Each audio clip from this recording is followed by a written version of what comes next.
As if broken bones hurt more than the names we got called, and we got called them all.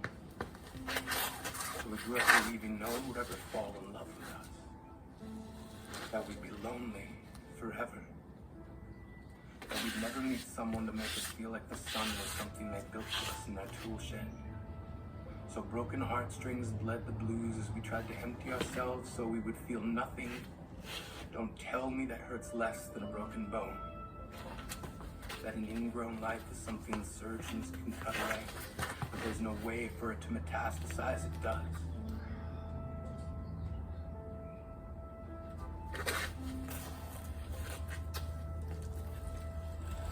She was 8 years old. Our first day of grade 3 when she got called ugly. They taped a sign to the front of her desk that read, "Beware the dog." To this day, despite a loving husband, she doesn't think she's beautiful because of a birthmark that takes up a little less than half her face. Kids used to say she looks like a wrong answer that someone tried to erase but couldn't quite get the job done. And they'll never understand that she's raising 2 kids whose definition of beauty begins with the word mom.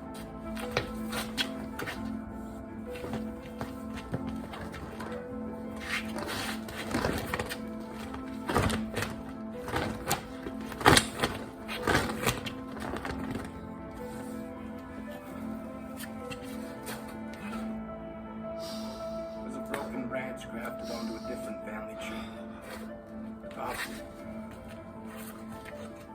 He was 3 when he became a mixed drink of 1 part left alone and 2 parts tragedy. Started therapy in 8th grade. Had a personality made up of tests and pills. Lived like the uphills were mountains and the downhills were cliffs. Forfeited suicidal, a tidal wave of antidepressants, and an adolescence being called pop. Tried to kill himself in grade 10, and a kid who could still go home to mom and dad had the audacity to tell him, "Get over it." As if depression is something that can be remedied by any of the contents found in a first aid kit. To this day, he's a stick of TNT lit from both ends. Could describe to in detail the way the sky bends in the moments before it's about to fall. And despite an army of friends who all call him an inspiration, he remains a conversation piece between people who can't understand. Sometimes being drug-free has less to do with addiction and more to do with sanity.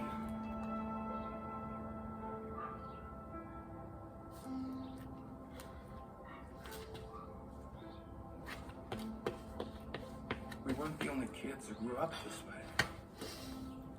To this day, kids are still being called names. Classes, hey stupid, hey spaz.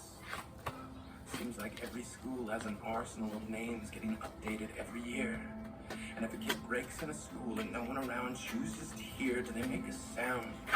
Or they're just background noise from a soundtrack stuck on repeat? 1, 2, 3, 4. Kids can be cruel. But I want to tell them that all of this is just left over when we finally decide to smash all the things we thought we used to do. If you can't see anything beautiful about yourself, get a better mirror. Look a little closer. Stare a little longer. Because there's something inside you that makes you keep trying despite everyone who told you to quit. You've been the pastor of your broken heart and signing yourself aside.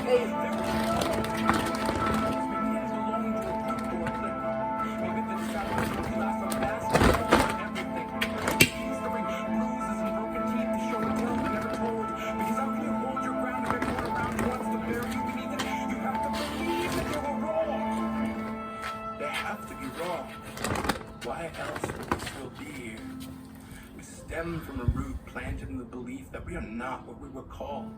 Not the faded echoes of voices crying out names will never hurt me. Of course, they did.